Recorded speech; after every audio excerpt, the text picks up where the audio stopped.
अस्सलाम वालेकुम स्टूडेंट्स, मेरा नाम अम्मार मुजाहिद है और आज के इस लेक्चर में एक मरतबा फिर हम एब्सोलूट एक्सट्रीम वैल्यूज़ की ही बात करने वाले हैं, थोड़ा डिफरेंट अंदाज में। 4.1 एक्सरसाइज है और 11 से 14 तक हमने क्वेश्चन सॉल्व करने हैं। इन क्वेश्चंस में बेसिकली हमारे पास एक टेबल गिवन होगा और उस टेबल के लिए सामने उसके 4 ग्राफ्स गिवन है। हमने इनमें से इन चारों ग्राफ्स में से देखना है कि कौन सा ग्राफ इस टेबल के साथ मैच कर रहा है, राइट। टेबल में आपके पास पहले कॉलम में एक्स वैल्यूज़ हैं, इनपुट्स हैं, और दूसरे कॉलम में डेरिवेटिव्स की वैल्यूज़ हैं। तो हमने बेसिकली लास्ट चैप्टर नंबर 3 में जो हमने डेरिवेटिव्स के मतलब सीखा था, टेंजेंट लाइंस के बारे में बातें सीखी थी, उनको यहाँ पर अप्लाई करना है और लास्ट कॉन्सेप्ट को भी अप्लाई करेंगे, ठीक है। और ये देखना है कि आपका कौन सा ग्राफ गिवन क्वेश्चन में जो टेबल है उसके साथ मैच कर रहा है। तो देखें ना, हर ग्राफ में 3 वैल्यूज़ आपके पास इनपुट्स की गिवन है, ए, बी और सी, सारों में ऐसे ही है ना। यहाँ पर भी 3 इनपुट्स हैं। डेरिवेटिव जैसे क्वेश्चन नंबर 11 में देखें तो ए पर डेरिवेटिव 0 आ रहा है, बी पर भी 0 आ रहा है, सी पर 5 आ रहा है। तो लेट्स सी कि कौन सा ग्राफ इनमें से इस टेबल के साथ मैच करता है। किसी भी फंक्शन का डेरिवेटिव जब 0 होता है, डेरिवेटिव का मतलब क्या होता है? डेरिवेटिव का मतलब होता है फर्स्ट डेरिवेटिव का slope of the tangent line मतलब होता है ना। तो स्लोप 0 कब होती है?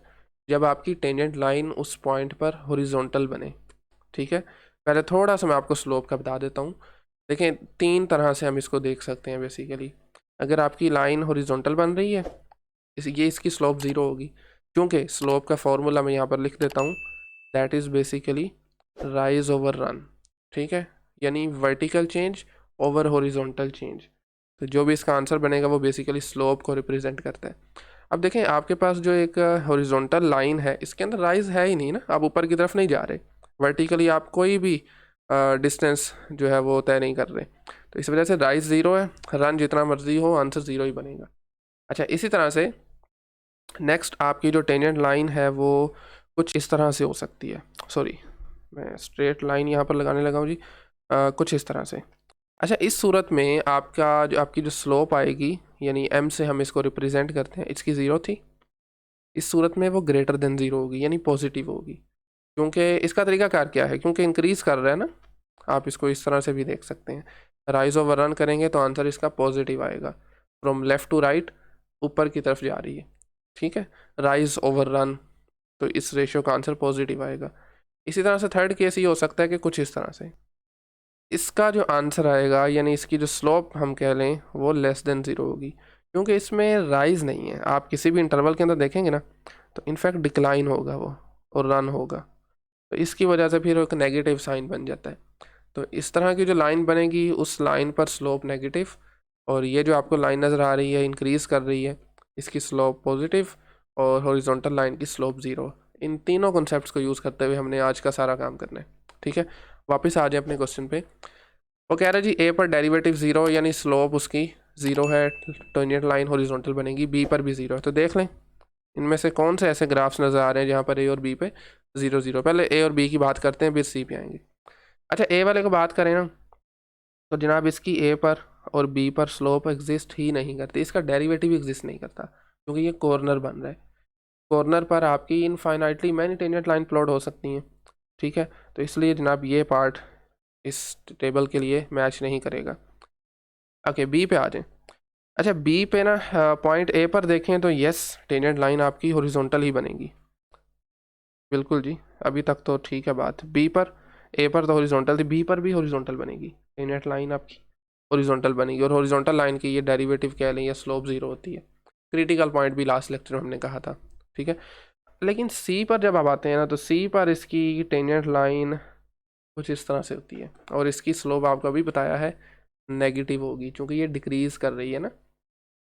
तो बट यहाँ तो 5 गिवन है, तो इसका मतलब है ये भी नहीं हो सकता।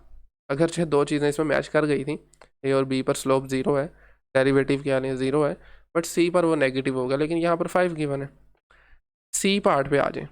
सी में वंस अगेन ए पर भी आपका डेरिवेटिव 0 यहाँ से भी पता चल रहा है, क्रिटिकल पॉइंट है। बी पर भी, और सी पर अगर टेंजेंट लाइन लगाते हैं, यस, ये ग्रेटर देन 0 होगी, ये इंक्रीज़ कर रही है, और ऑफ कोर्स ये 5 ही होगी। तो दैट मीन्स जी आपका जो क्वेश्चन नंबर 11 है ये सी वाले टेबल के साथ मैच कर रहा है। आप चाहें तो आगे वाले भी चेक कर सकते हैं। उसमें देखें ना, ए पर वंस अगेन कॉर्नर बन रहा है, तो कॉर्नर के लिए आपको बता चुका हूँ, इस पर इनफाइनाइटली मैनी टेंजेंट लाइन लग सकती हैं, यानी इस पर आप यूँ कह सकते हैं कि डेरिवेटिव एग्जिस्ट ही नहीं करता।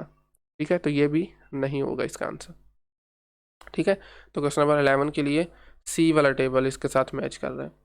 12 पे आ जाएं, वही आपके पास सेम 3 पॉइंट्स गिवन है, ए बी सी, और उसके मुताबिक वही ग्राफ जो ऊपर हम देख के आए हैं। ठीक है, तो पार्ट ए में देखें नहीं हो सकता, चूँकि सी ए और बी पर आपका डेरिवेटिव एग्जिस्ट ही नहीं करता। ठीक है, आगे सी देखने की ज़रूरत नहीं है। बी पार्ट पे आ जाए, बी में आपके पास ए पॉइंट पर ये डेरिवेटिव क्या बन रहा है, आपका 0 आ रहा है, चूँकि इसकी टेंजेंट लाइन हॉरिजॉन्टल आ गई। ठीक है, इसको आप ना क्रिटिकल पॉइंट के साथ भी लेके चल सकते हैं। This is basically over critical point जहाँ पर डेरिवेटिव 0 होता है। ठीक है, क्योंकि बेहतर यही है कि आप क्रिटिकल पॉइंट की नोटेशन ही ज़हन में रखें। तो देखें, ये भी आपके पास बेसिकली क्रिटिकल पॉइंट है। ठीक है, जहाँ पर डेरिवेटिव आपका 0 आ रहा है, और सी पर अगर आप टेंजेंट लाइन प्लॉट करते हैं तो यस, ये भी डाउनवर्ड जा रहा है, यानी इसकी जो इसका डेरिवेटिव कह लें या स्लोप नाम दे लें, वो नेगेटिव होगी, लेस देन 0 होगी, और इसका मतलब है फिर बी पार्ट इसके लिए करेक्ट ऑप्शन बन रहा है। आप सी में तो नहीं हो सकता ना, क्योंकि सी का जो सी पॉइंट है उस पर डेरिवेटिव पॉजिटिव है, ये देखें ज़रा, बट ये नेगेटिव है, तो ये नहीं हो सकता। ए भी नहीं था। डी क्यों नहीं हो सकता, क्योंकि डी में ए पर यहाँ पर डेरिवेटिव 0 गिवन है, बट यहाँ पर तो एग्जिस्ट नहीं कर रहा ना। ठीक है, इनफाइनाइटली मैनी टेंजेंट लाइन जा सकती है। ओके, तो ये भी नहीं हो सकता। तो 12 का आंसर है बी पार्ट। नेक्स्ट आ जाए 13 में।